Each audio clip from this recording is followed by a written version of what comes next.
we are at the point where process yields in its fullness product. That's the one-sentence summary of what we're going to talk about today. What do I mean by that? We'll take the next 40 minutes.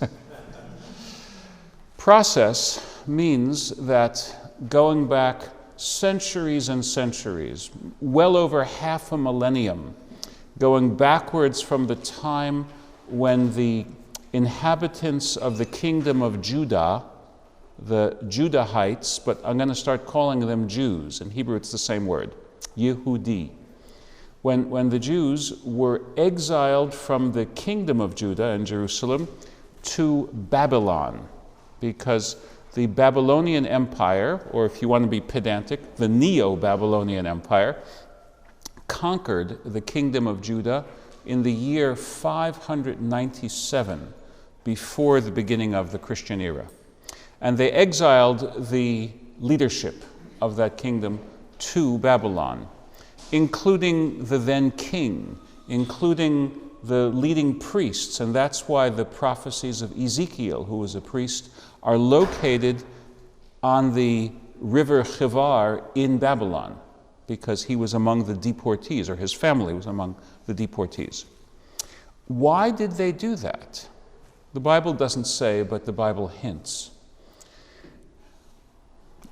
You'll never hear me say this except in this limited context. I want you to think like a pagan. Okay, if you think like a pagan from 2,500 years ago, then you'll think that gods are geographically authorized.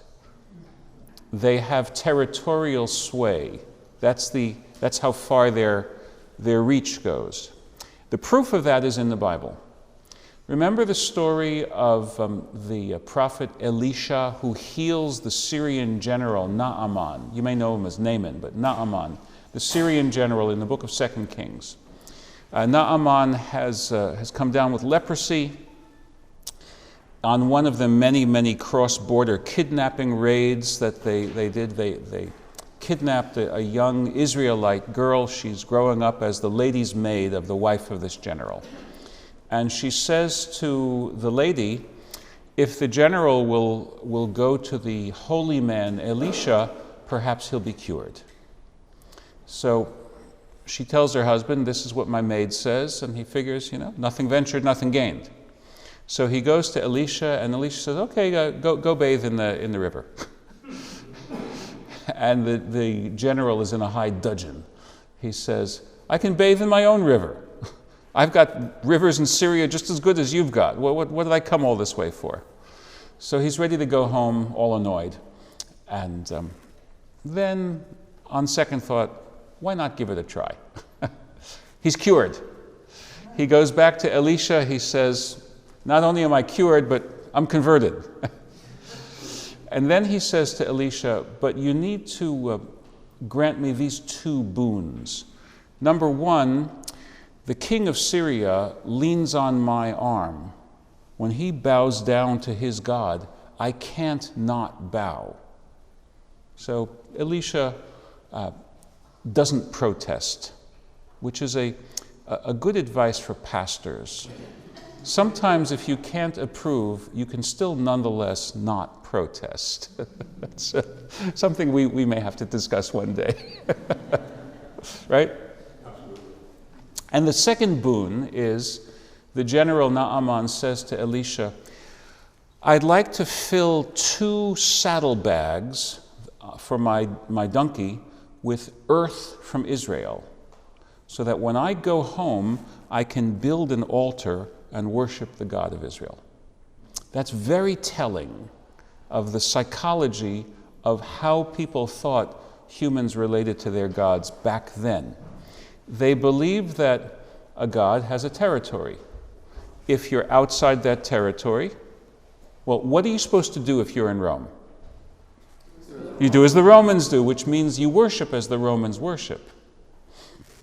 So the Babylonians and the Assyrians before them were not being, well, maybe they were cruel, but this exile is not gratuitously cruel because it breaks the the engine that produces revolt. Once a people is exiled to another place, they're not going to be calling upon the gods of their homeland to help them undo that. And a second proof of that is in the book of 2 Kings, where it talks about the origin of the Samaritans. The origin of the Samaritans in the book of 2 Kings is that they were other deportees who were deported to northern Israel, because the Assyrians did this all the time. And they wanted to worship the God of Israel because they were now in that place. But they didn't get it. They didn't get it that the worship of the God of Israel is necessarily exclusive, because they were still polytheists. And that's where the bad blood with Samaritans goes back to, all the way back to that.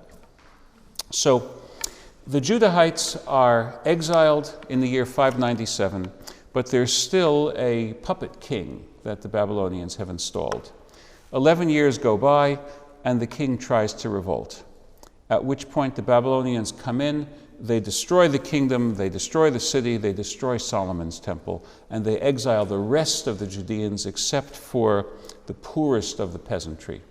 So the entire community almost is now in Babylon. And then the Babylonians left them alone. Again, these are not Nazis deporting them to kill them. They deported them to break the power of revolt. And then they just left them alone, assuming they would assimilate. Who knows how many did?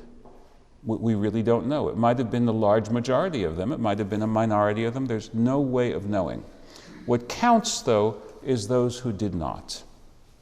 And that's what gets us to this literary process that we're thinking about. Try and put yourself in the shoes of an exile in Babylon. What went wrong? Well, among the things that went wrong is a sharp re-evaluation of previous behavior. You might remember in the book of Kings that there are so-called prophets who are called false prophets. Who knew if they were false prophets or true prophets? Well, after the fact, there was a whole re-evaluation of who were our true prophets and who were our false prophets. Because essentially, one set of prophets was singing, "Don't worry, be happy." Why should you not worry and be happy? Because the Lord is going to protect his temple. Doesn't matter how bad you are, you've got a get out of jail free card, because the Lord's going to protect his temple in Jerusalem. Didn't he tell David? Well, not exactly. So everybody liked the "don't worry, be happy" prophets, right? Wouldn't you like to lose weight without dieting and stay fit without exercising? Wouldn't that be nice? The Jeremiah type prophets were the ones that nobody liked. No one invites him to parties, right?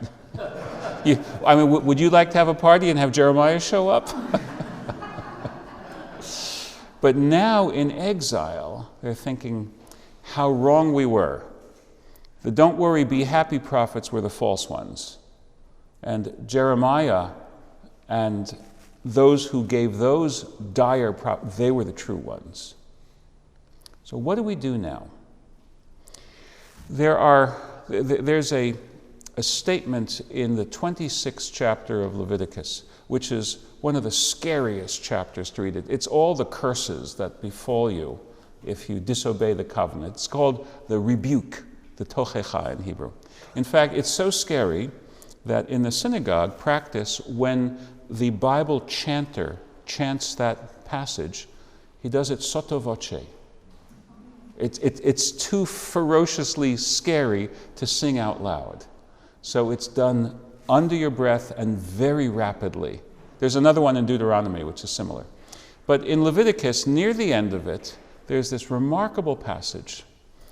And then, when all these calamities have befallen them, and they are languishing in exile, then they will return to God.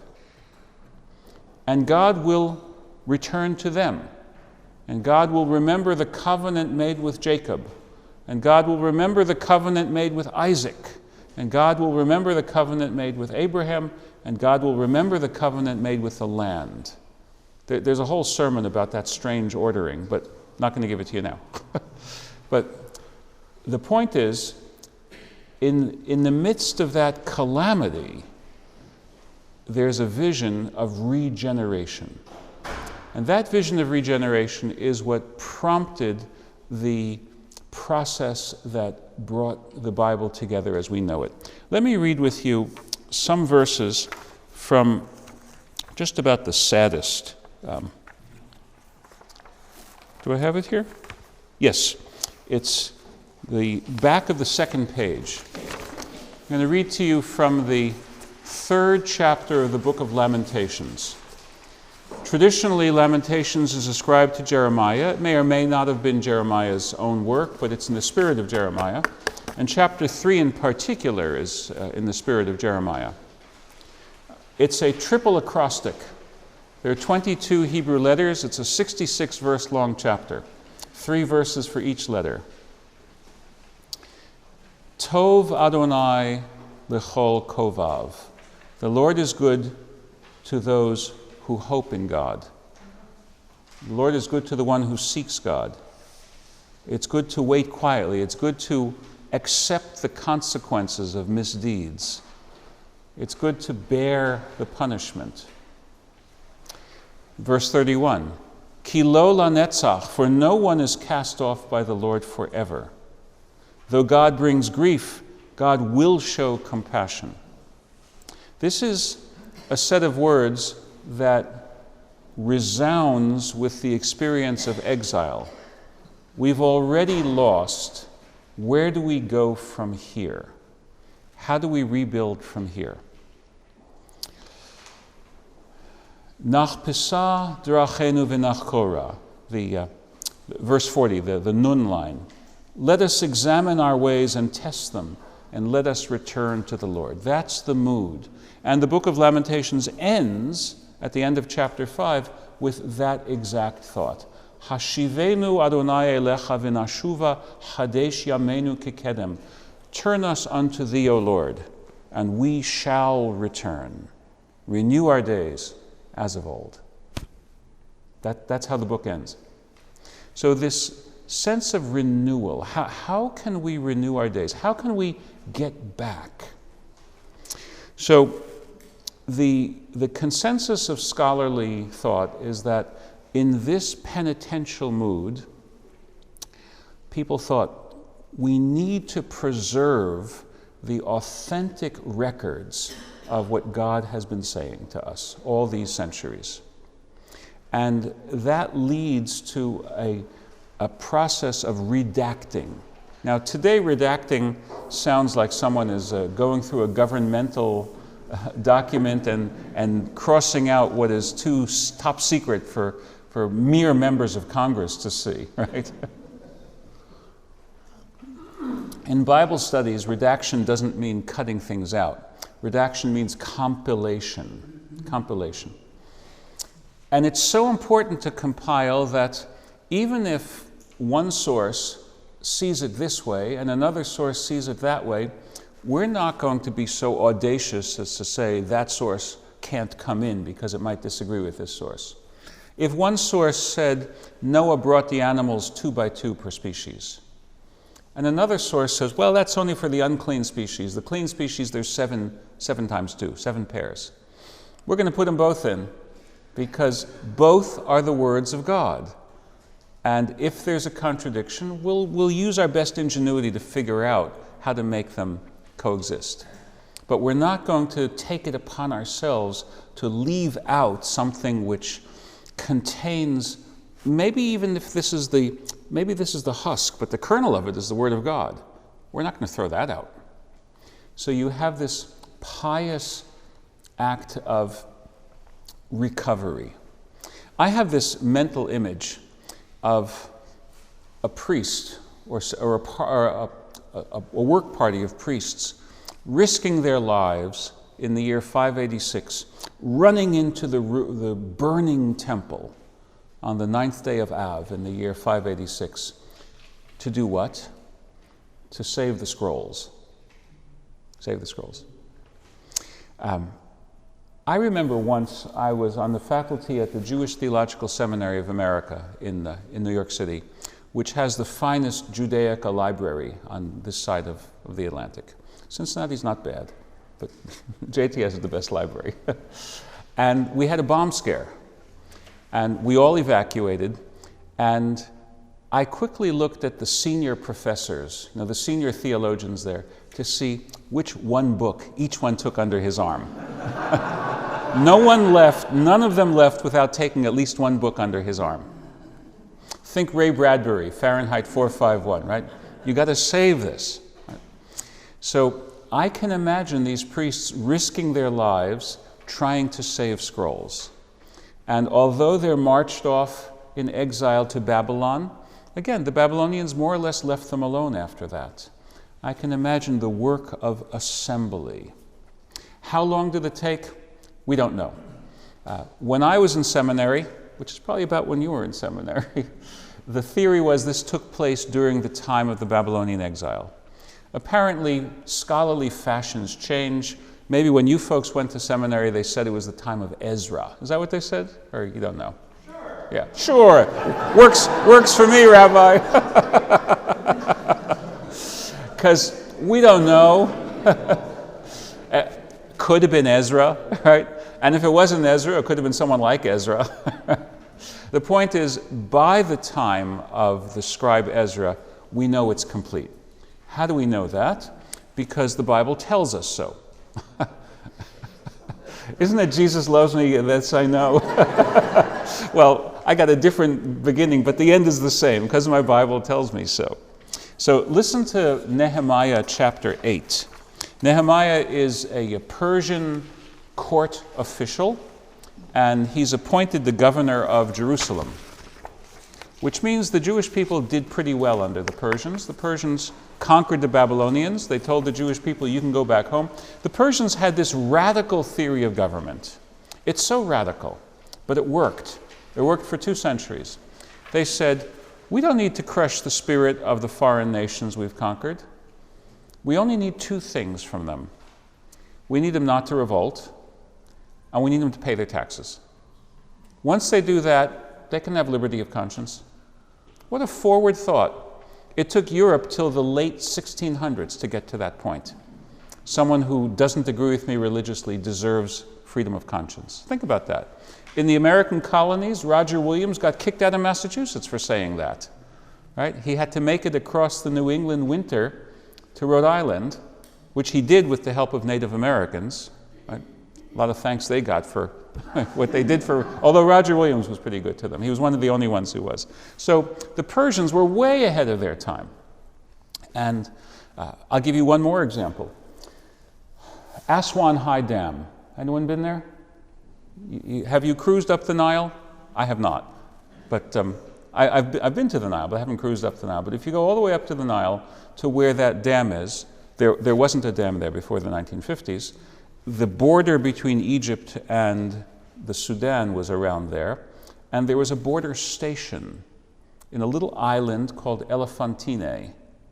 And it's called Elephantine because there was an ivory trade.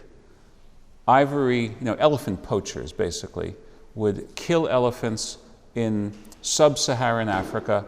They'd bring the ivory tusks up to the borders of the Persian Empire, and they would trade. So this is the most remarkable and outlying fact in pre-1948 Jewish history. The garrison that manned that border customs station, think of the Norfolk Customs House, right? The garrison that manned that was a Jewish mercenary garrison in the pay of the Persian emperors. It's the only time before 1948 that there was a Jewish military unit. The next time there was a Jewish military unit,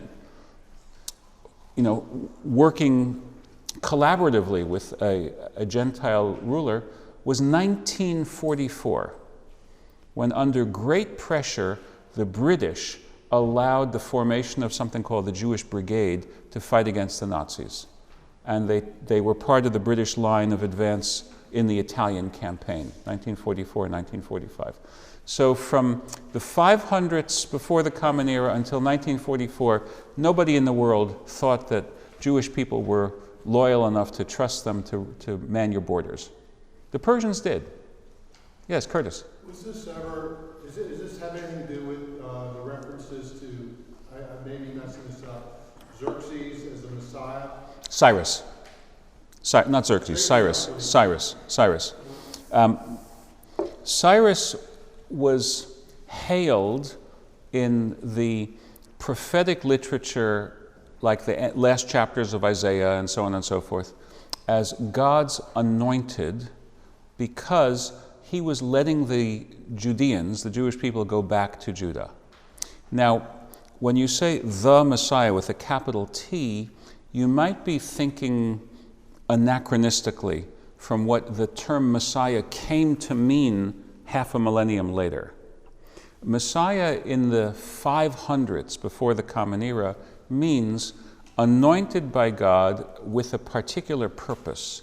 For example, David is called a Messiah. He's anointed and he's given the job to free the Israelites from the yoke of the Philistines. I think some of the Christians are picking this up about Trump. That's quite true, and that's good conversation for coffee and cookies later. How could we have adult formation without coffee and cookies? Right? So you understand, this is the world where you have this redaction activity going on, and it may have started during the exile. It was completed by the time of Ezra because of what we read right here in Nehemiah chapter 8. This is the front side of the second page. On the first day of the 7th month, it happens to be the year 458. We know that for other reasons. Ezra the priest brought the law before the assembly. Now, when it says the law, it means most likely the 5 books of Moses, which is how that word is used in the New Testament. Right? You know this from the law and the prophets. Right? Why are the first 5 books of the Hebrew Bible called the law?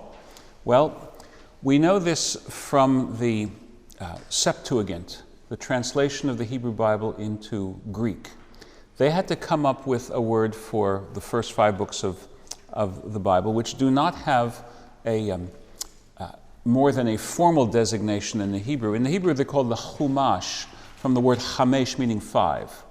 So if you remember the fancy Greek word Pentateuch, that's what Chumash means, the 5 books. But the 5 books doesn't tell you what the character of the 5 books is. I personally most like Martin Buber's translation. He says the instruction. And that's really what the word Torah means, the instruction. But the Septuagint translators called it nomos, meaning the law. And in the New Testament, the 5 books of Moses are again called the law, as distinct from the prophets. So that's likely what's going on here. Ezra reads the law, meaning Ezra reads the 5 books of Moses. That's a lot of reading. One hopes that he had something to keep his throat that lubricated. He read it aloud from daybreak till noon. He praised the Lord. All the people lifted their hands and responded, Amen, Amen. They bowed down and worshiped. And then they felt really bad. You know why? Because they learned all the things they'd been doing wrong. So Ezra and the Levites and Nehemiah, they cheer them up. They say, that's okay, we can move forward from here. But the point is, this is the ratification of the Constitution moment. You know, Delaware is the first state. That's why they say the first state. This is the Delaware moment, where the people are ratifying this Constitution. Now, what I'd like to share with you in the 15 or 20 minutes I have left is what's different about having 4 or so interesting sacred traditions that live separately. What's different between that and having one composite text? Suddenly, the emphases and the foci of these different texts have to coexist. which produces a very rich, complicated, nuanced theology.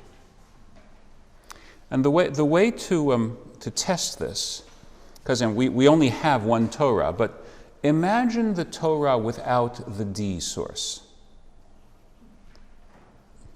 What would happen to love the Lord your God? It's found characteristically in the D source. Deuteronomy chapter 6, verse 5. You shall love the Lord your God with all your heart, with all your soul, with all your might. That's characteristic of that. And God loves you. What if we didn't have that source in the Bible? The theology that we would create would be very different. What if the focus on God's justice in the priestly source were not forced to live in a creative tension with the focus on God's mercy in the Deuteronomy source? Having those two together forces the religion to come up with a sophisticated theology. Now, of course, there are different ways of doing it. The nascent Christian church had a Trinitarian response to that complex nature of God. The rabbis had a Unitarian response, but they still had to deal with the same issue. God is just, God is also merciful. How do we broker that? Another way of saying that is God cosmic and transcendent? Or is God personal and immanent? Or is the word "or" wrong? If you look at the first chapter of Genesis, the priestly account, God is a source of blessing, right? God blesses the animals on the 5th day, be fruitful and multiply. On the 6th day, God blesses the humans who are created all in one flesh in Genesis chapter 1, verse 27. Male and female, that's not the Adam and Eve story. And God blesses them, be fruitful and multiply. But that's not yet the kind of relationship that you see in the J source or the E source. In the J source, God just shows up. In the E source, God lives in your dreams. In the P source, the priestly source, you understand that this cosmic force is to be approached properly. And by the way, the priests know how to do it. The legitimately descended priests, they're not celibate. They're a dynasty. And they're trained right. They spend their whole life being trained. It's a little bit like Hindu Brahmins. They spend their whole life learning how to do this right. And they are the channel. So the priestly notion of how one relates to God now has to live side by side with these other notions from the other three sources where God is sometimes right in your face, sometimes, or right in your dreams, or embracing you, loving you. And that delicate tension is what characterizes the overall message of the Hebrew Bible. We wouldn't have it if it hadn't been composed and put together. See that?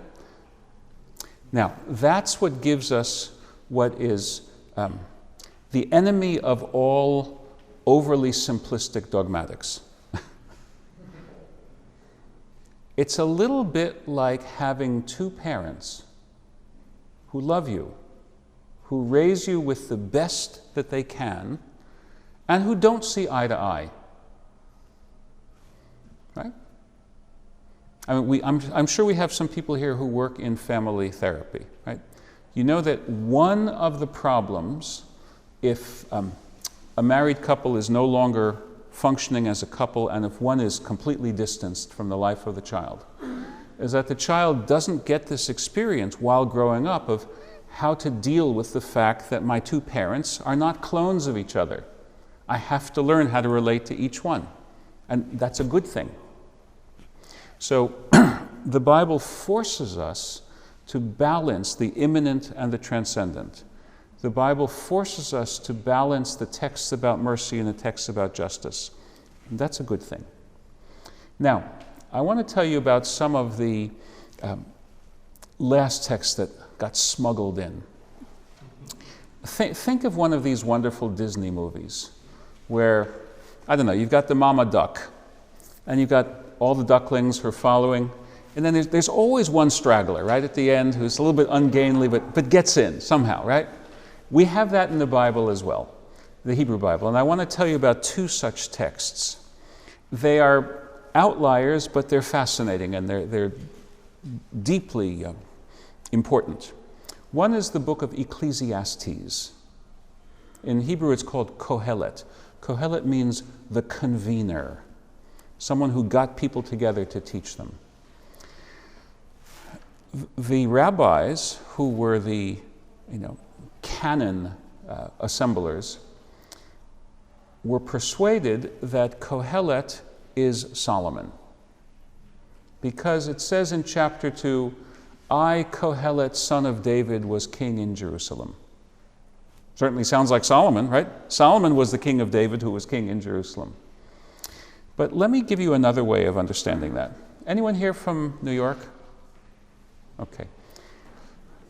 I used to go to this pizza place on Amsterdam Avenue near Columbia University, when I was a graduate student, which was called King of Pizza. Right? As we said in New York, you've tried the rest, now try the best. Right? Right? New York. Right. So I think that that's how that verse should be understood. I, Kohelet, am the king of the wisdom teachers. I'm the one who's got the best wisdom for you. You've tried the rest, but what you got from them was pablum. What you're going to get from me is much more bracing. It might be a little bit more difficult on the way down, but it's going to nourish you in a completely different way. Because what Kohelet teaches us is deeply at variance with the main bulk of the Hebrew Bible. What the Hebrew Bible has in general is a very important formative approach to what we call history. And we need to understand how different this was from the religions of antiquity. Did anyone ever read the work of a great scholar of myth and religion? He was at the University of Chicago, a Romanian scholar, Mircea Eliade. Anyone know that? Okay. Myth and Reality, those books, right?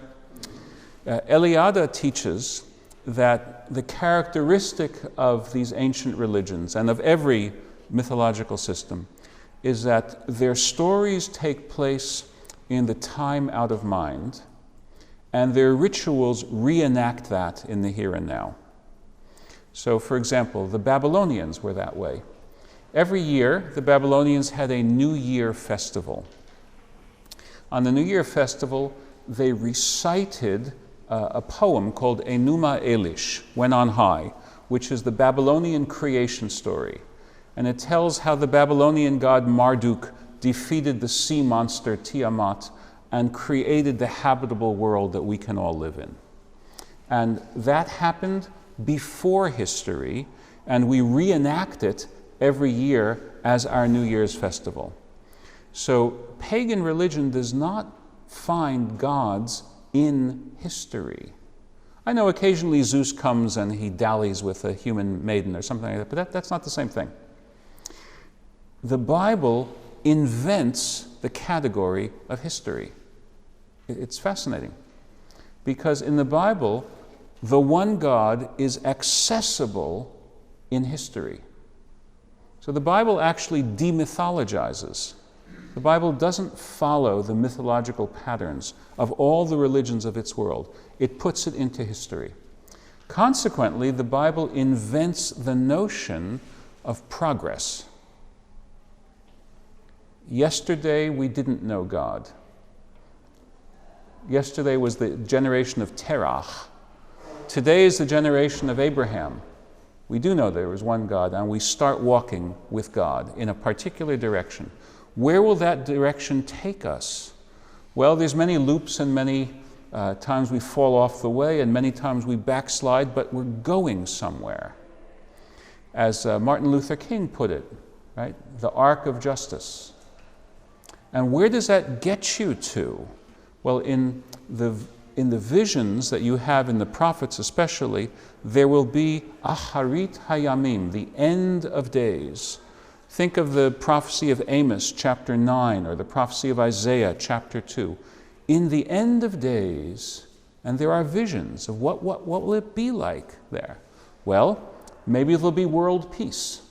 They shall beat their swords into plowshares and their spears into pruning hooks, Isaiah chapter 2. Nation will not lift up sword against nation, neither will they study war anymore. See that? Or at the very end, the prophet Zechariah. On that day, when we finally get there, the Lord will be acknowledged as one. And the Lord's name, one. So the Bible invents the concept of history and progress towards a perfected end. A secular version of that was in the 1960s Star Trek series, right? Where the Earthlings had achieved world peace, right? But because you don't have much drama when you have world peace, so they had to have Klingons. You have to have some enemy, right? But they had this notion that we've gotten this world to what our ancient sources said would be the end of days. Now, what does Ecclesiastes say? Ein chadash tachat hashemesh, ma shehaya hu sheyihiyeh. There is nothing new under the sun. That which was, it will be. For Ecclesiastes, human experience is a circle. A cycle. It reminds me of Aristotle wondering, are we before the fall of Troy or after the fall of Troy? Because it'll just happen over and over and over again, right? An endless loop. No progress if it's an endless loop. So Ecclesiastes does not breathe the spirit of the bulk of the Hebrew Bible. What does it breathe? It breathes the spirit of some of the cynics of Hellenistic philosophy. And one last example, the book of Daniel, 12 chapters. The first 6 tell stories of this great worthy from the 6th century, the time of the Babylonians. But the last 6 chapters are a series of revelations by an angel to Daniel about what the future is going to be. The future ends with Antiochus IV. Not mentioned by name, but it's clear that that's who it's talking about. The future ends in the year 170 before the Common Era. They don't know about the Maccabees in the book of Daniel. So it seems as if the book of Maccabees was written by a profoundly religious but deeply troubled soul. What will be? And using the voice of Daniel, because that's called pseudepigrapha. It was very common in those days. Who cares what I have to say? But if I can find a missing manuscript from Daniel, everyone cares what that is, right? So it seems that the Hebrew Bible comes to a conclusion at that point. Most of it 3 centuries before. The few stragglers that came in by 170. What happened after that?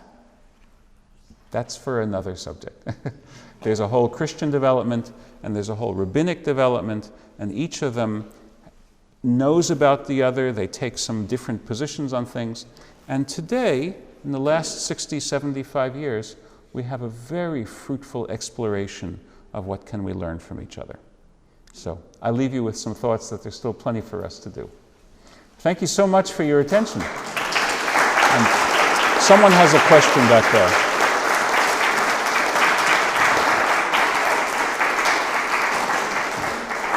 Did our questioner walk out? So there's another question. Yes. Yeah, are the versions that we were talking about, the P source, the J source, are they sources of the different sects of Judaism, like Reformed or the Orthodox or the... Good question. Right. No, they're not. No. All of these sources are artfully and skillfully blended in what we call the Hebrew Bible. It only started in the 1700s that scholars thought maybe this is a mosaic. No, not mosaic capital M, but a mosaic of different sources. And only in the 1800s did the theory of how to discern them reach maturity, and only in the 1900s did we really get it right. because in the 1800s there was a lot of prejudicial thinking connected to that. Some of the anti-Jewish biases of 19th century Protestant thought percolated into the Bible scholarship of that day. That's a whole other subject, but only in the 20th century did we, and the ecumenical movement that we have, did we correct for that. So only recently have we disentangled these sources such that I can give you such a series of lectures. Now, what is the distinction between the Jewish denominations today? The Orthodox denomination disagrees with every word I've said. They are not fundamentalists in the Protestant sense, but they're closest to that in our vocabulary. They believe that God said it. That means that God inspired Moses to write this much, and Samuel to write this much, and Isaiah to write that much. My response to that is, none of us say that there's only one prophet. What difference does it make to me if God inspired J, and God inspired E, and God inspired P, and God inspired D, or if God inspired Moses to write all four of those? I still want to treat it as my inspired text, and I still, more importantly even, want to correlate my life to its teachings. So that's the answer. Thank you for the question. It's an important question. One more question. I think we have 2 minutes before we need to break. Sir, tell me your name, please. Mac. Yeah. Just out of curiosity, have you ever delved much into the relationship of the Kabbalah with everything else? Oh, yes. Interestingly enough, there's a growing demand for teaching the subject of religious mysticism. And as a historian, I think I know why. I think there was a kind of a despair of what reason does for us if it's not guided by certain other values. I recommend that you read Jacob Bronowski's very powerful booklet, Science and Human Values. It starts off with Bronowski in a jeep going through Nagasaki after the end of the Second World War, measuring radiation levels and thinking, is this what science has gotten us? Now, he's not an anti-science man, but he has a passionate and laborious defense of science. There are many others who in that same generation said, you know what, we need to look to other well springs of wisdom. So, for example, in America, the Zen Buddhist monk D.T. Suzuki came back to America. He was an old man. He'd come here for the first time in the 1890s in the Chicago Parliament of Religions. Came back in the 1950s. His lectures were mobbed everywhere he went, and Zen Buddhism became the fashionable alternative to Western wisdom. And then it got picked up by Jack Kerouac and the beat poets, so of course, right? And then in the 1960s, those four Liverpudlian philosophers went to India, and the Maharishi Mahesh Yogi told them that there's wisdom in Hinduism that the West needs to learn, right? Nothing is real, nothing to get hung about, right? So there's a whole fascinating interest in mysticism that I think can be historically understood, and Kabbalah is the Jewish bird that flies in that flock. Okay? And this is the last time in this series I get to say this, but I love saying this, so I say it every week. Go to church.